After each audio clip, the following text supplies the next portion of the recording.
Assalamualaikum warahmatullahi wabarakatuh.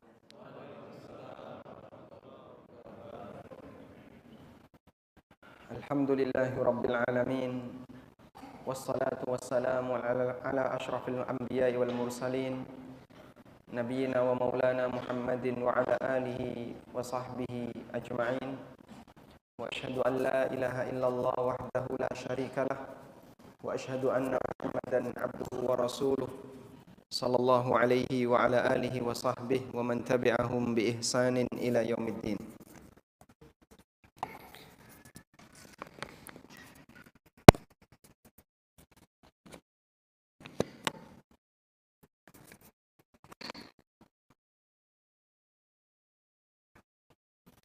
Alhamdulillah, puji syukur kita haturkan kehadirat Allah Subhanahu wa taala.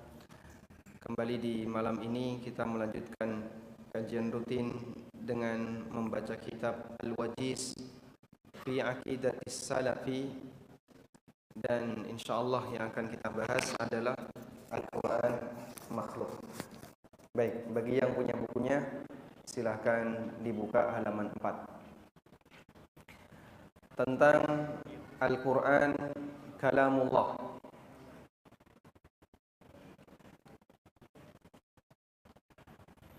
Qala al-musannif hafizahullah ta'ala, penulis menyebutkan Al-Quranu kalamullah, Al-Quran adalah kalamullah.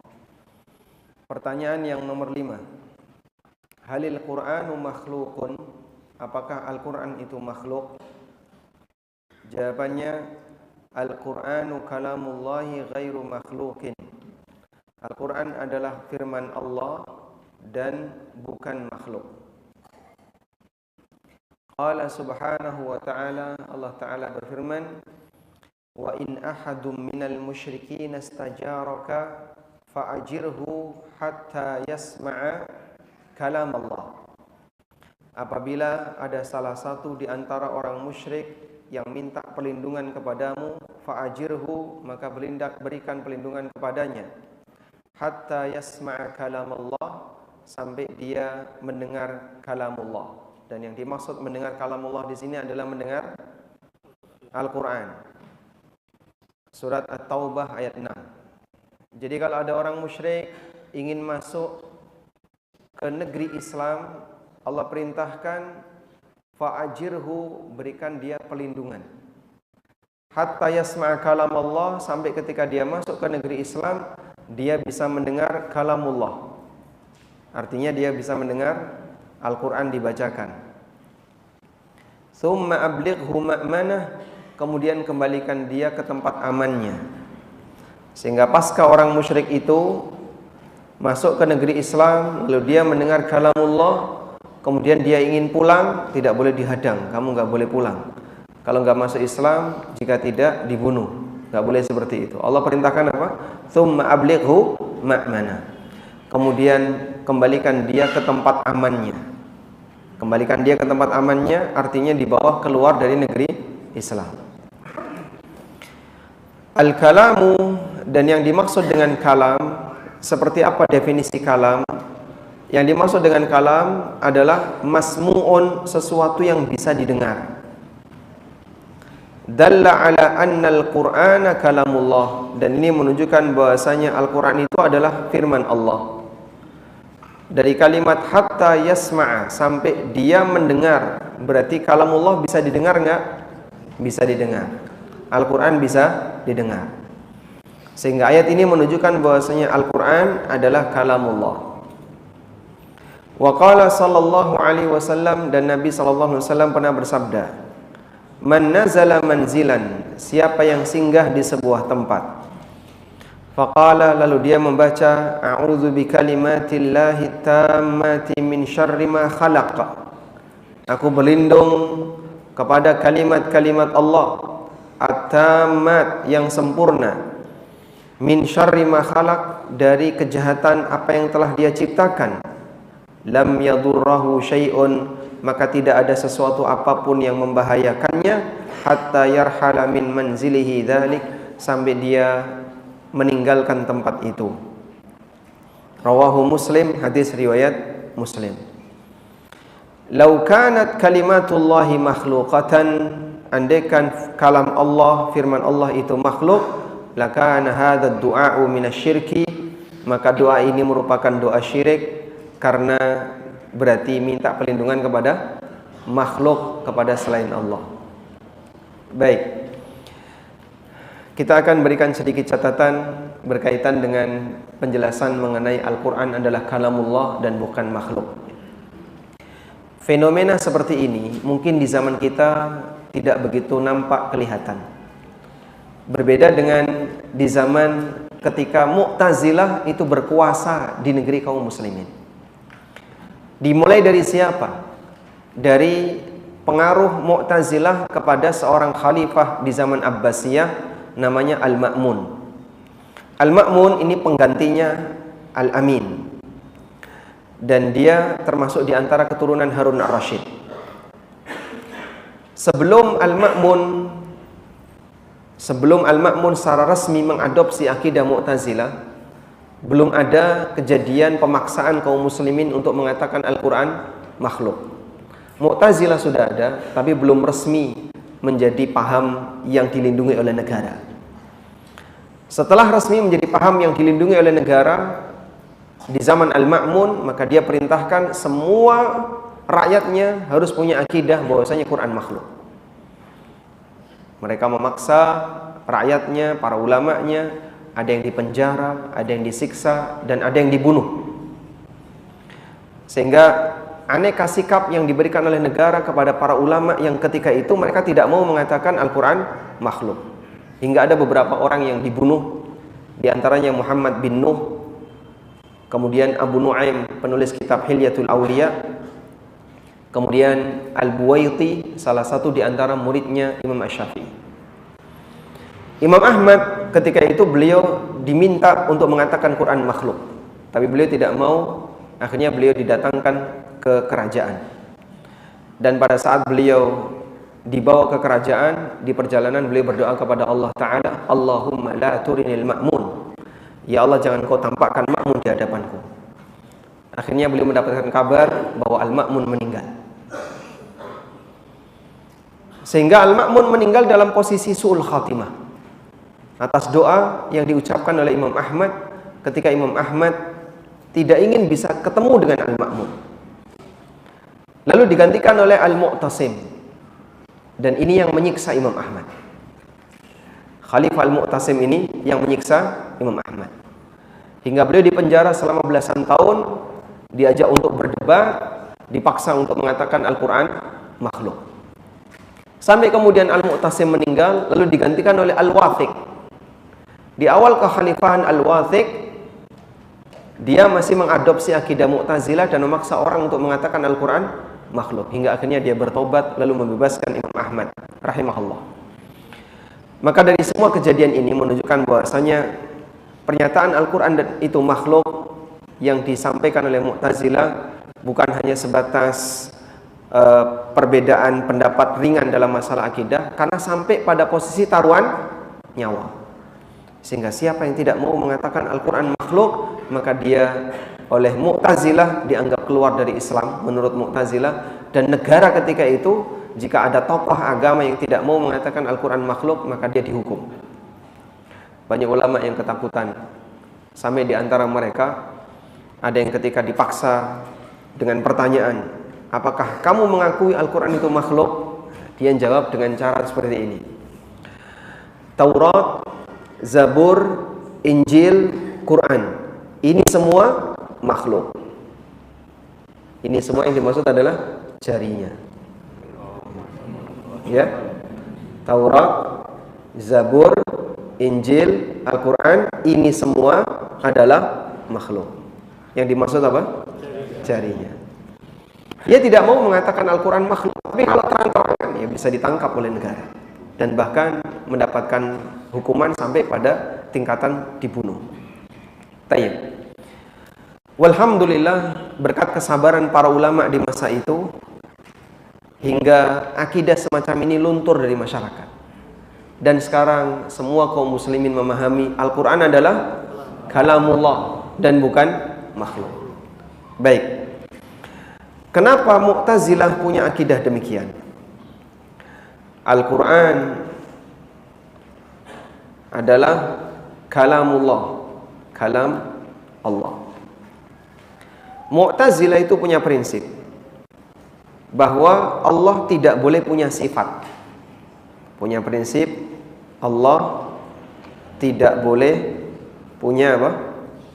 Punya sifat. Sifat di sini yang dimaksud adalah perbuatan. Kenapa Allah tidak boleh punya perbuatan?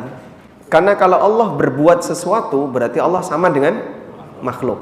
Maka Allah tidak boleh berbuat. Dan berbicara itu termasuk berbuat. Berbicara itu dalam pandangan Mu'tazilah termasuk berbuat. Maka tidak boleh ini ada pada Allah. Sehingga Allah tidak boleh berbicara. Sehingga dikomentari oleh para ulama, mereka menyamakan Allah sebagaimana layaknya berhala. Yang diem saja, mau dipukul diem, dilus-lus juga diem, disajeni diem, didoain juga diem, nggak bisa ngomong apapun. Nah, dalam pemahaman mereka harus seperti itu. Tuhan itu tidak boleh berbicara. Karena kalau Tuhan itu berbicara berarti sama sebagaimana makhluk. Ada hal yang baru dari apa yang dia sampaikan. Padahal hal baru ini tidak boleh ada pada Tuhan. Itu menurut keyakinan mereka. Rumit sekali karena pakai logika dan mubeng bingung. Karena bulat. Namanya akal memang tidak bisa jadi rujukan dalam masalah akidah. Baik. Maka turunannya mereka harus sampai pada kesimpulan bahwa kalam Allah itu makhluk. Karena kalau nggak seperti ini, jadi mereka mengakui kalam Allah itu ada. Tapi kalam Allah bukan Allah. Kalam Allah itu makhluk. Sehingga Allah menciptakan kalam, lalu kalam itulah yang berubah menjadi Taurat, yang berubah menjadi Zabur, berubah menjadi Injil, dan berubah menjadi Al-Quran. Sehingga kalam Allah ini bukan Allah tapi makhluk. Insya Allah membingungkan. Karena ketika kita sendiri belajar seperti ini ngapain? Orang ini mikir apa? Kelebihan mikir sampai seperti itu. Andaikan dia itu qanaah terhadap akidah yang diajarkan Nabi SAW dan gak mikir macam-macam, maka hasilnya akan lebih sederhana dan sangat mudah untuk dipahami. Tapi karena mereka mikir macam-macam, jadinya tadi merancang sesuatu dengan logikanya untuk dijadikan sebagai akidahnya, akhirnya gak nyambung. Sampai pada kesimpulan kalam Allah itu makhluk. Al-Quran kalam Allah. Al-Quran kalam Allah. Berarti kata mereka kalau Al-Quran itu kalam Allah, maka Al-Quran adalah makhluk. Ini keyakinan Mu'tazilah. Jadi kenapa mereka punya keyakinan bahwa Al-Quran itu makhluk? Berangkat dari tadi ya, berbicara itu berbuat, sehingga tidak boleh Allah melakukan seperti ini. Maka kalau Allah berfirman, kalau ada istilah firman Allah, itu harus dipahami sebagai bahwa firman Allah itu makhluk. Karena Al-Quran adalah kalamullah, maka kalamullah itu makhluk. Ingat, ini keyakinan siapa? Mu'tazilah. Jangan dipotong di sini ya. Wah, ANB punya keyakinan seperti keyakinan Mu'tazilah. Tidak. Ini saya menyampaikan keyakinan Mu'tazilah. Baik. Dan jelas ini keyakinan yang salah. Tadi disebutkan oleh penulis ada dua dalil. Yang pertama, firman Allah di surat At-Taubah ayat yang ke-6. Allah menyebut Al-Quran dengan sebutan apa? Kalam Allah. Dan yang kedua, dalil dari hadis riwayat Muslim bahwa kita diajarkan Nabi SAW untuk berlindung kepada kalimatullah. Sehingga kalau itu makhluk, maka berarti kita berlindung kepada makhluk, dan berlindung kepada makhluk statusnya kesyirikan. Baik. Yang benar gimana Pak? Kalam Allah, yang ini Mu'tazilah tadi ya. Ini akidah Mu'tazilah. Sekarang kita akan bahas akidah yang benar.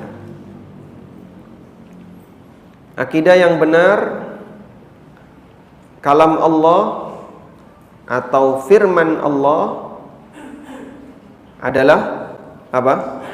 Sifat Allah. Kalam Allah atau firman Allah adalah sifat Allah. Sifat Allah artinya dia perbuatan Allah. Karena dia sifat Allah, maka tidak boleh disebut makhluk. Sifat Allah dan bukan makhluk. Sehingga Allah tidak menciptakan kalam, tapi Allah Ta'ala berfirman. Allah tidak menciptakan firman, tapi Allah berfirman. Sudah? Oleh karena itu, kita boleh berdoa dan berlindung kepada apa? Kepada sifat Allah. Kita boleh berdoa dan berlindung kepada sifat Allah. Sehingga boleh kita berdoa, a'udzu bikalimatillahi tammati min syarri ma khalaq. Bahkan itu disunnahkan oleh Nabi SAW, karena kalimatullah adalah sifat Allah. Jika kalam Allah itu makhluk, maka konsekuensinya kalimat tadi, a'udzu bikalimatillahi tammati min syarri ma khalaq, statusnya adalah doa kesyirikan. Walhamdulillah. Mudah nggak dipahami seperti ini, Pak? Mudah? Baik. Walhamdulillah. Mungkin bagi sebagian orang yang sudah teracuni dengan paham Mu'tazilah, sangat sulit memahami seperti ini. Tapi karena kita sejak lahir tidak pernah mengenal Mu'tazilah, jadi saya ngomong seperti ini Anda bisa menerima dengan sangat mudah. Cuman begini, tolong diwaspadai ungkapan yang disampaikan oleh sebagian orang tentang Al-Quran, dan itu menunjukkan bahwasanya maknanya adalah Quran itu makhluk, yaitu kalimat Al-Quran adalah produk ilahi. Ini nggak boleh ya, menyebut Quran sebagai produk ilahi, ini nggak boleh, karena produk itu apa? Buatan, ciptaan, dan Quran bukan ciptaan Allah, tapi Quran itu kalamullah. Sehingga menyebut Quran produk ilahi ini salah. Kalau Anda misalnya membaca buku, lalu di situ ada tulisan Quran adalah produk ilahi, ya, pastikan bahwasanya yang bersangkutan ada dua kemungkinan. Pertama, dia terpengaruh Mu'tazilah, atau yang kedua dia nggak paham dengan istilah seperti ini, sehingga dia tidak jauhi istilah-istilah itu. Walhamdulillah. Baik. Selanjutnya, dalam hadis yang tadi kita bacakan, Nabi SAW bersabda, "Man nazala manzilan faqala," siapa yang masuk ke dalam sebuah tempat, siapa yang singgah di sebuah tempat, lalu dia membaca, "A'udzu bikalimatillahi tammati min syarri ma khalaq," aku berlindung kepada kalam-kalam Allah yang maha sempurna, min syarri ma khalaq, dari kejahatan apa yang telah dia ciptakan. Tekankan doa semacam ini pada anak-anak kita, termasuk diri kita sendiri. Setiap kali Anda memasuki tempat yang baru, walaupun itu tempat yang bersih seperti hotel, kita nggak tahu di dalam ada potensi jahat apa. Karena potensi jahat ada yang kelihatan dan ada yang tidak kelihatan. Maka baca doa, a'udzu bikalimatillahi tammati min syarri ma khalaq. Biasakan, agar kita mendapatkan pelindungan dari Allah terhadap segala sesuatu yang berpotensi bahaya, baik yang kelihatan maupun yang tidak kelihatan. Jaminannya apa? Lam yadurrahu syai'un, maka tidak ada sesuatu apapun yang bisa membahayakannya, hatta yarhala min manzilihi dzalika, sampai dia berpindah meninggalkan tempat itu. Dan ini salah satu di antara keistimewaan doa tadi yang selayaknya kita rutinkan setiap kali kita memasuki tempat yang baru. Baik. Selanjutnya kita akan beralih kepada pertanyaan berikutnya. Kaifa nata'amalu ma'al Qur'an? Bagaimana cara kita berinteraksi dengan Al-Qur'an? Nata'amal, ta'amala yata'amalu, muamalah. Bagaimana cara kita bermuamalah dengan Al-Quran? Bermuamalah itu apa, Pak? Berinteraksi. Bagaimana cara kita berinteraksi dengan Al-Quran? Jawaban yang disampaikan oleh penulis, muamalatuna ma'al Qur'an, interaksi kita dengan Al-Qur'an adalah dengan cara bitilawatihi, membacanya, wa ta'allumihi, mempelajarinya, wa ta'limihi, mengajarkannya, wa tadabburihi, mentadabburi isinya, wal amali bihi, dan mengamalkannya. Qala subhanahu wa ta'ala, Allah ta'ala berfirman, kitabun anzalnahu ilaika mubarakun liyadabbaru ayatihi.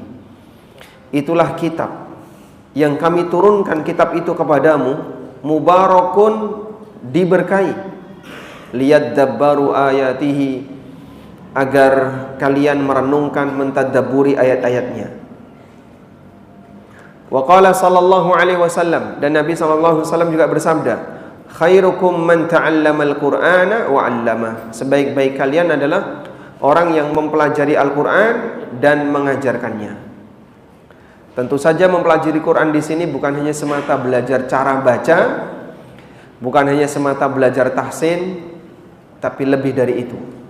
Belajar tafsirnya, belajar bagaimana memahami maknanya, tadabbur kandungannya, dan seterusnya. Baik, demikianlah poin penting berkaitan dengan bagaimana cara kita berinteraksi dengan Al-Quran. Sekarang kita tuliskan beberapa poin berikut.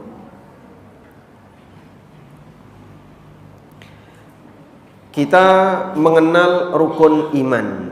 Salah satunya adalah iman kepada kitab-kitab Allah. Disebut mufrad atau jamak? Kitab saja atau kitab-kitab? Kitab-kitab. Amanar rasulu bima unzila ilaihi min rabbihi wal mu'minun kullun amana billahi wa malaikatihi wa kutubihi. Allah sebut wa kutubihi, dan kitab-kitabnya. Karena kitab yang Allah turunkan tidak hanya Al-Quran, ada kitab yang lain yang diturunkan oleh Allah Ta'ala. Baik, sekarang beriman kepada kitab-kitab Allah, salah satunya adalah mengimani Al-Quran. Mengimani Al-Quran. Kita akan sebutkan beberapa konsekuensi kita mengimani Al-Quran. Yang pertama, mengimani bahwa Al-Quran adalah kalamullah, dan tadi sudah kita sebutkan. Kita beriman bahwa Al-Quran adalah kalamullah. Al-Quran itu firman Allah dan bukan makhluk.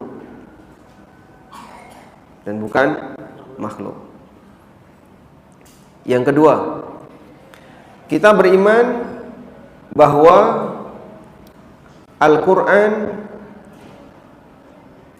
bukan buatan manusia siapapun. Nabi Muhammad SAW tidak pernah membuat Al-Quran, tidak pernah menulis Al-Quran. Beliau tidak membuat Al-Quran. Baik, karena poin ini diingkari oleh orang-orang kafir sampai sekarang, sehingga mereka yang tidak mau mengimani Al-Quran sebagai kitab yang diturunkan terakhir, mereka menganggap bahwasanya Al-Quran itu buatan Nabi Muhammad SAW. Al-Quran bukan buatan manusia. Karena itu ketika ada orang musyrik yang mengatakan in hadza illa qaulul bashar, Allah mengatakan gimana? Sauslihi sakar. Quran itu tidak lain adalah ucapan manusia. Allah murka hingga orang yang mengucapkan seperti ini diancam oleh Allah, sauslihi sakar, akan aku masukkan dia ke dalam sakar, ke dalam neraka. Bagaimana mungkin firman Allah disamakan dengan ucapan manusia? Baik. Yang ketiga, kita mengimani bahwa Al-Quran itu otentik karena dijaga oleh Allah.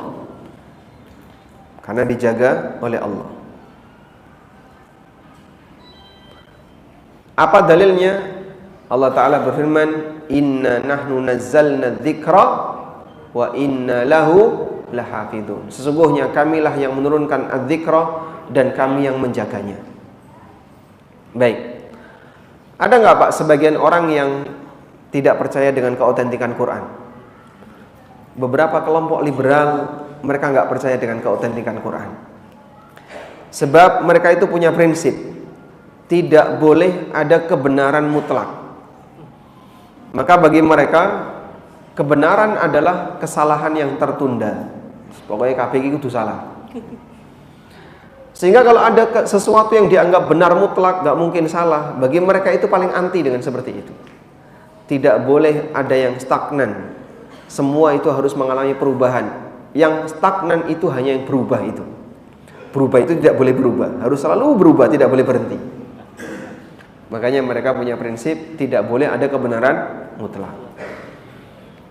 Sekitar tahun 2004, Departemen Agama mengadakan sebuah perlombaan menulis tesis award. Anda tahu siapa pemenangnya? Tesis yang menjadi pemenang mendapatkan penghargaan tesis award tahun 2004, tesis yang ditulis oleh UIN Sunan Kalijaga. Apa temanya? Menggugat keautentikan Al-Quran. Jadi bagi mereka Quran itu kitab yang sudah tidak lagi otentik. Ada juga yang mengatakan bahwasanya Quran tidak relevan. Sehingga mana mungkin perubahan zaman yang demikian banyak bisa diberi dalil yang turun 14 abad silam. Maka bagi mereka ini harus ada perubahan untuk menyesuaikan dengan kondisi yang terjadi di masyarakat. Maka yang dipaksa berubah apa? Qurannya. Quran harus menyesuaikan. Kalau teksnya nggak mungkin menyesuaikan, maka tafsirnya yang harus disesuaikan dengan cara dipaksakan. Lalu lahirlah istilah yang mereka sebut dengan hermeneutika. Sebuah metode yang mereka buat sendiri tapi tidak punya panduan. Intinya pokoknya Quran gimana caranya ditafsirkan sesuai dengan kondisi politik, budaya, sosial, ekonomi, Ipolek, Sosbud, Hankam.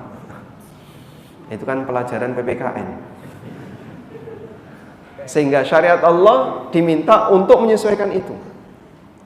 Tayyib. Oleh karena itu, poin keempat, bahwa kita wajib beriman Al-Quran adalah kitab yang relevan sepanjang zaman.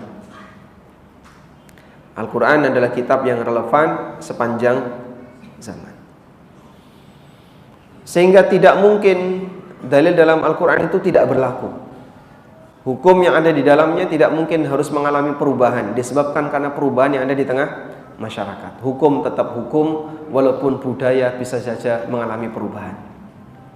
Baik. Selanjutnya, poin yang lain yang ini merupakan bagian dari mengimani Al-Quran adalah poin yang kelima. Al-Quran adalah kitab rujukan jika ada yang beda dengan kitab-kitab sebelumnya. Sehingga kalau misalnya di Taurat bilang seperti ini, di Injil bilang seperti ini, tapi kalau di Quran bilang A, maka yang harus jadi acuan yang mana? Apa yang dinyatakan oleh Al-Quran. Kenapa demikian Pak? Ini kan firman Allah, ini firman Allah. Kenapa Quran yang dimenangkan? Karena Allah Subhanahu wa ta'ala menegaskan itu dalam Al-Quran. Allah sebut Al-Quran sebagai muhaimin wa muhaiminan alaih. Allah Ta'ala berfirman di surat Al-Ma'idah ayat 48. Wa anzalna ilaikal kitaba bil haqqi, dan kami turunkan kepadamu kitab bil haqqi yang isinya kebenaran. Musaddiqan lima baina yadayhi minal kitab wa muhaiminan alaihi, yang membenarkan kitab-kitab yang diturunkan sebelumnya. Membenarkan yang dimaksud adalah secara ajaran sinkron. Ajaran Taurat sinkron dengan ajaran Quran. Ajaran Injil sinkron dengan ajaran Quran. Namun kalaupun ada yang berbeda, wa muhaiminan alaih, Quran menjadi muhaimin. Muhaimin itu penentu jika ada yang berbeda. Karena itu kalau misalnya isi Taurat beda dengan isi Quran, maka yang dipakai yang mana? Al-Quran. Oleh karena itu, kaum muslimin hanya cukup mempelajari Quran saja. Beda dengan yang hidup di zaman Nabi Isa, mereka di samping belajar Injil juga belajar Taurat. Karena Taurat tetap berlaku walaupun Nabi Musa sudah meninggal, terus sampai di zaman Nabi Isa. Begitu turun Al-Quran, maka kitab yang lain sudah tidak berlaku. Karena itulah Al-Quran disebut sebagai muhaimin, karena kalaupun terjadi perbedaan antara Taurat dengan Quran, maka yang dipakai acuan adalah Al-Quran. Baik, selanjutnya, karena Quran merupakan muhaimin, kaum muslimin tidak perlu untuk mempelajari kitab yang lain. Umar bin Khattab radhiyallahu anhu pernah satu ketika membawa Taurat. Lalu Nabi SAW mengatakan, "Lau kana Musa hayyan, thumma taba'tumuhu wa taraktumuni la dhalaltum." Andaikan Musa itu hidup, lalu kau mengikuti Musa, kalian mengikuti Musa dan kalian meninggalkan aku, la dhalaltum, maka kalian akan tersesat. Sehingga tidak boleh meninggalkan Quran kemudian belajar ke kitab yang lain. Baik, pertanyaan sekarang. Ada yang bilang ada Injil yang masih otentik. Namanya Injil apa? Injil Barnabas. Kita butuh nggak belajar Injil Barnabas? Ada otentik dan nggak ada otentik, kita nggak butuh. Sehingga kaum muslimin tidak perlu ngejar-ngejar di mana kitab Injil yang otentik. Buat apa? Kamu sudah punya Al-Quran. Kecuali kalau misalnya dia punya kepentingan untuk studi perbandingan agama, dan dia pengen tahu yang katanya Injil otentik itu seperti apa, kemudian membandingkan dengan Injil yang lain. Itu bagi mereka yang mau studi. Tapi kalau dari sisi apakah kaum muslimin butuh bimbingan terhadap Injil itu? Jawabannya tidak. Walhamdulillah, Allah sediakan kita kitab yang kita nggak perlu untuk mempelajari kitab yang lain. Maka kaum muslimin tidak perlu capek-capek untuk mencari kitab-kitab kuno. Kitab yang cetakan baru saja masih banyak belum kau baca, dan isinya kebenaran. Ngapain kau telusuri kitab kuno? Nah, kecuali kalau dia mau studi manuskrip, kepentingannya adalah studinya. Tapi kalau sebatas untuk dipelajari, yang dimana itu dijadikan sebagai panduan dalam hidup, maka cukup kitab yang sudah ada. Tafsir yang cetakan baru masih banyak, sehingga tidak perlu ngejar kitab yang kuno.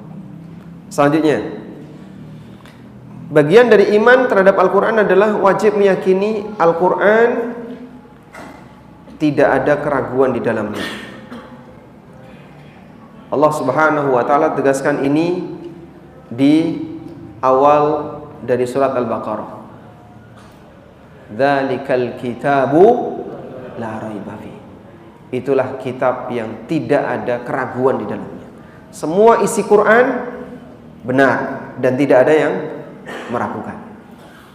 Maka kalau ada orang yang meragukan sebagian isi Quran, berarti dia belum beriman kepada. Saya ulang, jika ada orang yang masih meragukan isi sebagian dari isi Al-Quran, berarti dia belum beriman kepada.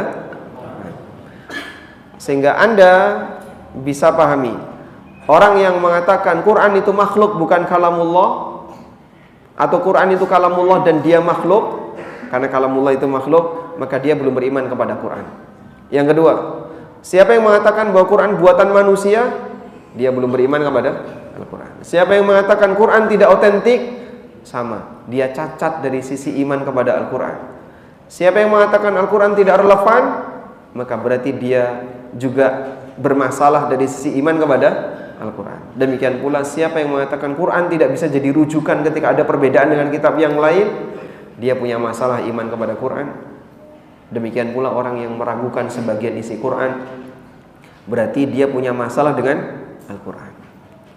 Baik. Selanjutnya, ada satu fenomena yang disebutkan dalam Al-Quran, yaitu fenomena memboikot Al-Quran. Allah Subhanahu wa taala sebutkan di surat Al-Furqan. Allah taala berfirman, "Wa qala ar-rasulu ya rabbi inna qaumi ittakhadhu hadzal qur'ana mahjura."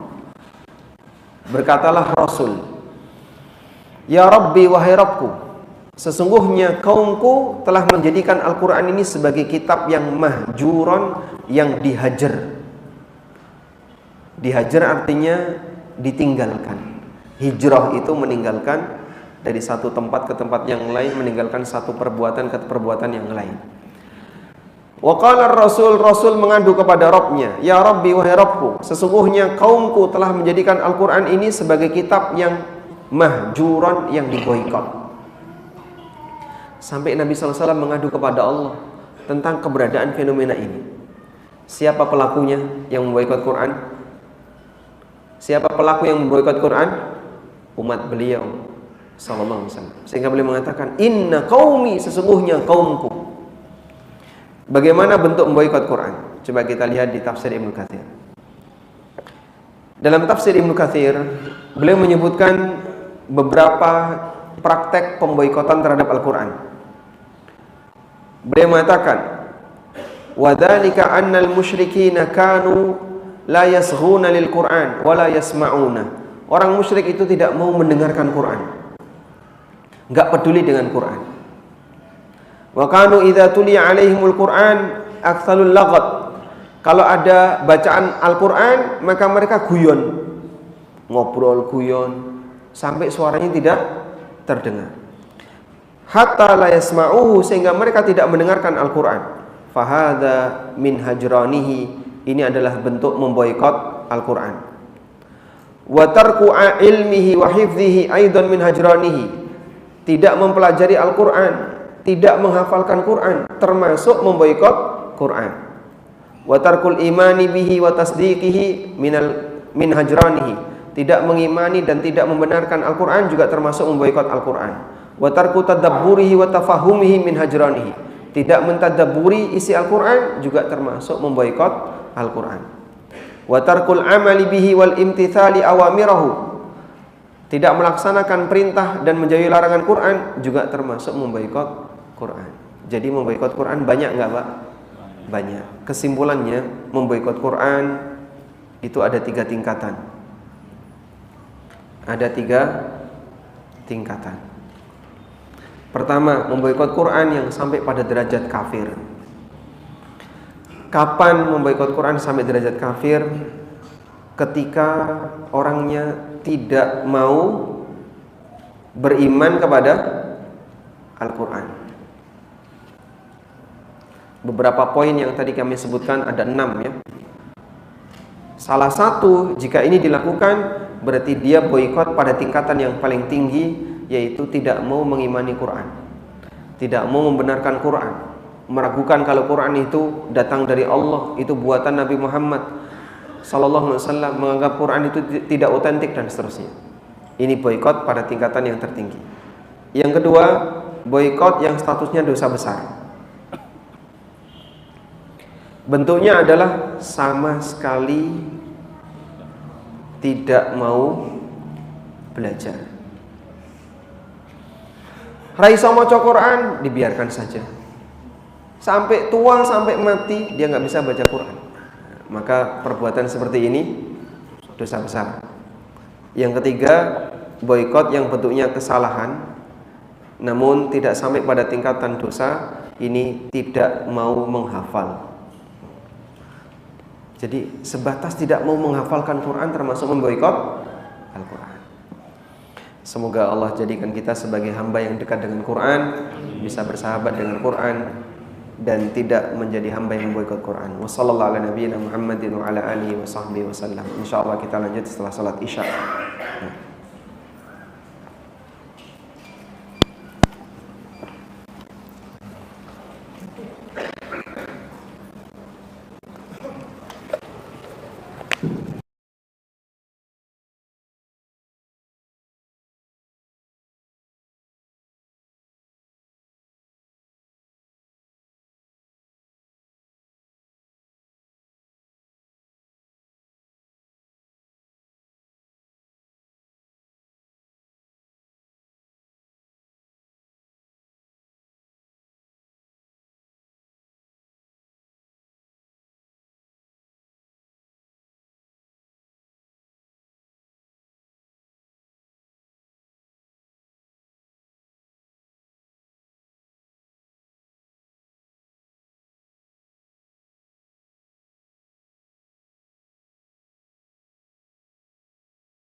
Assalamualaikum warahmatullahi wabarakatuh.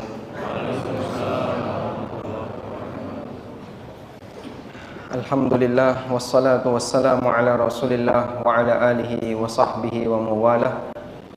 Wa asyhadu an la ilaha illallah wahdahu la syarikalah wa asyhadu anna Muhammadan abduhu wa rasuluh sallallahu alaihi wa ala alihi wa sahbihi wa man tabi'ahum bi ihsanin ila yaumiddin. Kita lanjutkan. Terakhir yang sudah kita bahas adalah bagaimana cara kita bermuamalah, berinteraksi dengan Al-Quran. Dan karena Al-Quran merupakan kalamullah, firman Allah Ta'ala, maka sudah selayaknya ketika kita mendengarkan Al-Quran agar kita menyimak dengan seksama. Allah Subhanahu wa Ta'ala berfirman, wa idza quri'al Qur'anu fastami'u lahu wa ansitu la'allakum turhamun. Apabila Al-Quran dibacakan, maka diam dan simak dengan baik. Fastami'u lah, istima' artinya adalah mendengarkan dengan fokus. Ada sami'a, ada istama'a. Ada sami'a dan ada istama'a. Ini dua hal yang berbeda. Kalau sami'a itu mendengarkan tapi tidak menyimak dengan fokus. Anda mendengarkan suara sepeda motor? Mendengar. Perlu disimak nggak itu? Saya perhatikan gimana per detik suara sepeda motor. Apain? Ada dua yang perlu dibedakan. Ada sami'a, ada istama'a. Kalau istama'a, mendengar dengan fokus, menyimak, sehingga dia mendengar sambil menyelami apa yang dia dengar. Seperti misalnya Anda mendengarkan lirik lagu yang dulu, ini adalah lagu nostalgia saya, misalnya ya. Kemudian per kata, per lirik Anda perhatikan dengan maksimal, itulah istama'a. Oleh karena itu kalau Al-Quran dibacakan, kita diam, kita nyimak dengan baik. Dan karena itu pula, maka apabila seseorang berada di tempat umum, rame, dan orang nggak fokus, jangan baca Quran keras-keras. Ibnu Aqil menyebutkan, ada beberapa perbuatan yang dianggap orang awam sebagai ketaatan, walaupun bagi para ulama itu kemaksiatan. Salah satunya adalah membaca Quran di pasar dengan keras. Itu dulu. Sehingga di masa silam ada orang misalnya di pasar, dia buka mushaf, dia baca Quran dengan keras, biar didengar oleh orang yang ada di pasar. Itu diingkari oleh para ulama. Kamu ngapain baca Quran keras-keras di sini? Kenapa? Apa salahnya? Banyak orang yang ketika di pasar aktivitasnya apa? Sibuk dengan dagang, ada yang nimbang barang, ada yang ngitung duit, ada yang melayani orang yang mau beli, dan aneka kegiatan namanya pasar, kegiatan dunia. Dan memang itu tempatnya, karena masyarakat butuh kegiatan seperti itu. Kalau kamu membaca Quran di tempat semacam ini, mereka sedang dalam kondisi sibuk, tidak menyimak dengan baik, maka perbuatan tidak mengingatkan. Sebabnya apa? Karena orang ini baca dengan keras. Sehingga bagi para ulama itu sebagai kemaksiatan, bagi sebagian orang, maka standarnya orang awam atau ulama? Ulama. Karena mereka ketika bersikap didasari dengan ilmu. Baik. La'allakum turhamun, agar kalian dirahmati. Maka seorang hamba ketika dia mendengarkan, menyimak Al-Quran dengan baik, ini salah satu di antara sebab datangnya rahmat Allah kepadanya. Salah satu di antara sebab datangnya rahmat Allah untuknya. Selanjutnya, qala al-musannif hafizahullah. Pertanyaan yang nomor 7. Hal yajuzu tafsirul Qur'ani birra'yi? Boleh enggak menafsirkan Quran berdasarkan logika? Jawabannya, la yajuzu tafsirul Qur'ani birra'yi. Tidak boleh menafsirkan Al-Quran dengan logika. Allah Ta'ala berfirman, wala taqfu ma laysa laka bihi ilm. Janganlah kalian mengikuti apa yang kalian tidak punya ilmunya. Kalau nggak ngerti, jangan disampaikan. Kalau nggak ngerti, jangan ngawur. Jangan nuruti apa yang kalian tidak punya ilmunya. Sehingga kalau nggak ngerti, kembalikan kepada siapa? Yang ngerti. Sebab nggak ngerti itu penyakit. Sebagaimana orang yang sedang sakit fisik, dia juga punya penyakit. Dan kalau dia punya penyakit, maka seharusnya diobati ke siapa? Ke dokter, ke ahlinya. Orang yang tidak tahu, kata Nabi SAW, ala sa'alu idza lam ya'lamu fa inna shifa'al 'iyis su'al. Kenapa mereka enggak tanya kalau mereka enggak tahu? Sesungguhnya obat syifa, sesungguhnya syifa al-'iyyi bagi orang yang tidak tahu adalah as-su'al, bertanya. Maka kalau enggak ngerti dalam urusan agama, jangan berfatwa sendiri. Kayaknya kok kira-kira boleh ya, kira-kira. Atau tanya sama temennya yang juga sama-sama nggak ngerti. Menurut kamu gimana? Akhirnya temennya nggak ngerti, memberikan fatwa kepada temennya yang sama-sama tidak ngerti. Radong-radong, nggih, dong-dongan. Baik, dari sinilah kita bisa melihat bahwasanya kalau kita nggak punya ilmunya, maka kita tidak boleh berbicara tentangnya. Wa qala sallallahu alaihi wasallam, dan Nabi sallallahu alaihi wasallam juga bersabda, hatta idza lam yabqa aliman. Kalau di sini cuman kutipannya titik-titik, ada hadis sebelumnya. Innallaha la yaqbidul ilma intiza'an. Allah itu tidaklah mencabut ilmu dengan cara dicabut dari ingatan para hamba. Wa innama yaqbidul ilma biqabdil ulama. Tapi Allah menghilangkan ilmu dengan cara apa? Mewafatkan para ulama. Hatta idza lam yabqa alimun, sampai ketika sudah tidak tersisa orang alim, ittakhadhan nasu ru'usan juhalan, maka masyarakat akan menjadikan orang-orang bodoh sebagai pemimpinnya. Fasu'ilu, lalu mereka ditanya, malu nggak bisa jawab, fa'aftau bi ghairi ilmin, lalu mereka berfatwa tanpa ilmu, fadallu wa adallu, kemudian mereka menyimpang, sesat dan menyesatkan orang lain. Rawahul Bukhari wa Muslim. Baik, ini realita yang disebutkan oleh Nabi SAW terjadi di tengah umatnya. Di saat orang yang berilmu makin berkurang, atau ada orang yang berilmu tapi dia dikasih kesempatan bicara, nggak dikasih ruang. Maka yang berbicara siapa? Ru'usan juhal, orang-orang bodoh. Sehingga orang yang berilmu mungkin ada, tapi dia disingkirkan, dia tidak dikasih kesempatan bicara. Yang dikasih kesempatan bicara yang nggak punya ilmu. Akhirnya kalau dia bicara ngawur. Sehingga manusia tidak akan pernah dalam urusan agama itu kemudian mereka berdiri sendiri, enggak, tapi mereka akan mengikuti orang lain. Karena itu ketika tidak ada orang yang berilmu, kata Nabi SAW, ittakhadhan nasu, manusia akan mencari pemimpin orang-orang bodoh dalam masalah agama. Dan demikianlah tabiat manusia dalam beragama itu, mereka ngikuti. Kowe melu sopo, itulah beragama. Hanya apa? Mengikuti. Baik. Dan Umar bin Khattab radhiyallahu anhu pernah mengingatkan, iyyakum wa ashabar ra'yi fa innahum a'da'us sunnah. Waspadalah kalian kepada orang yang hanya bisa mengandalkan logika, karena mereka itu musuhnya sunnah. Ayathumul ahaditsu ayyauha, mereka kesulitan untuk menghafal hadis-hadis Nabi sallallahu alaihi wasallam. Fasu'ilu, kemudian mereka ditanya, fa'ajabu bi ra'yihi, kemudian dia menjawab pakai logikanya, karena nggak punya dalil. Saat dia nggak punya dalil, malu ngomong nggak tahu, akhirnya dia jawab pakai logikanya. Fadallu wa adallu, maka dia menyesatkan orang lain.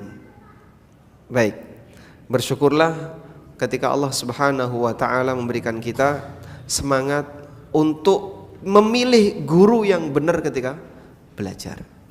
Di tengah masyarakat yang kadang ketika belajar mereka tidak peduli siapa yang diambil ilmunya, yang penting viral.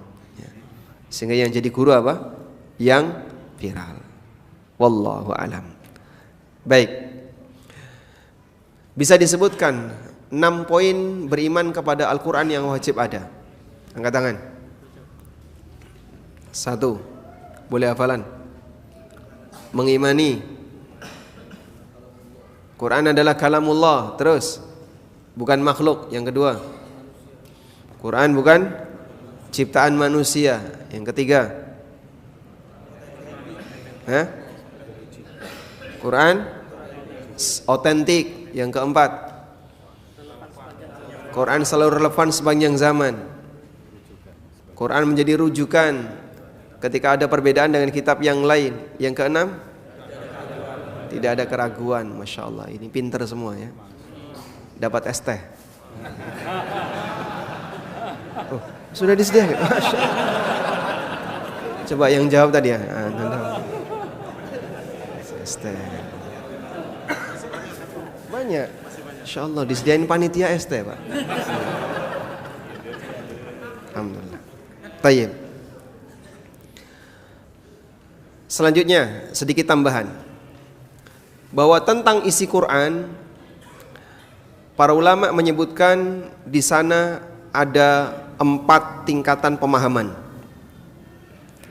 Pertama, Quran yang bisa dipahami oleh semua orang, walaupun orang awam. Contohnya, Qul huwallahu ahad.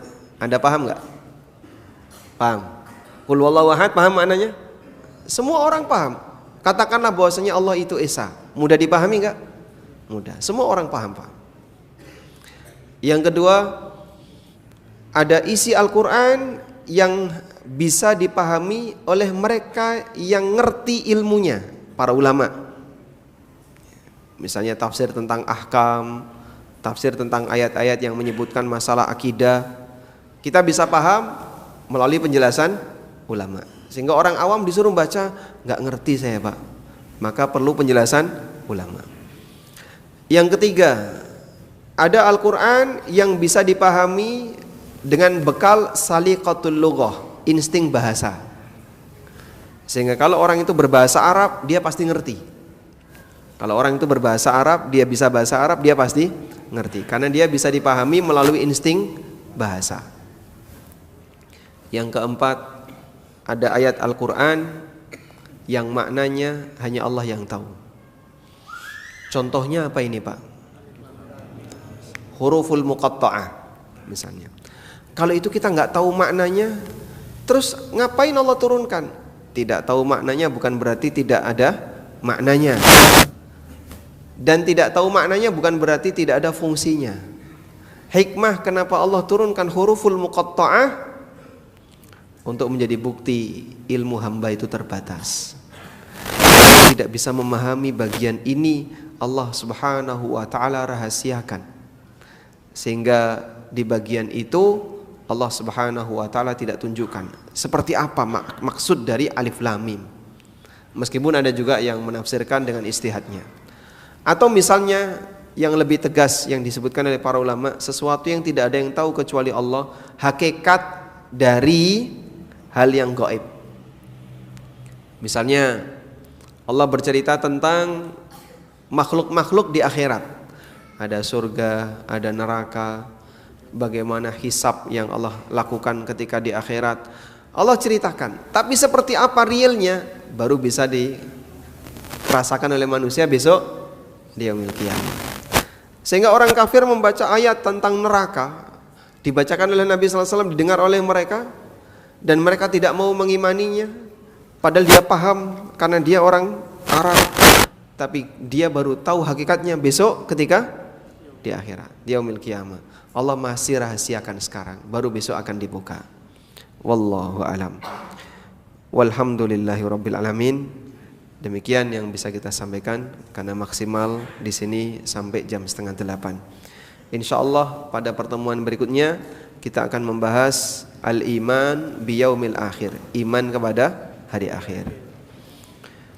Wassallallahu ala nabiyyina Muhammadin wa ala alihi wa sahbihi wasallam, wa akhiru da'wana alhamdulillahi rabbil alamin. Wassalamualaikum warahmatullahi wabarakatuh.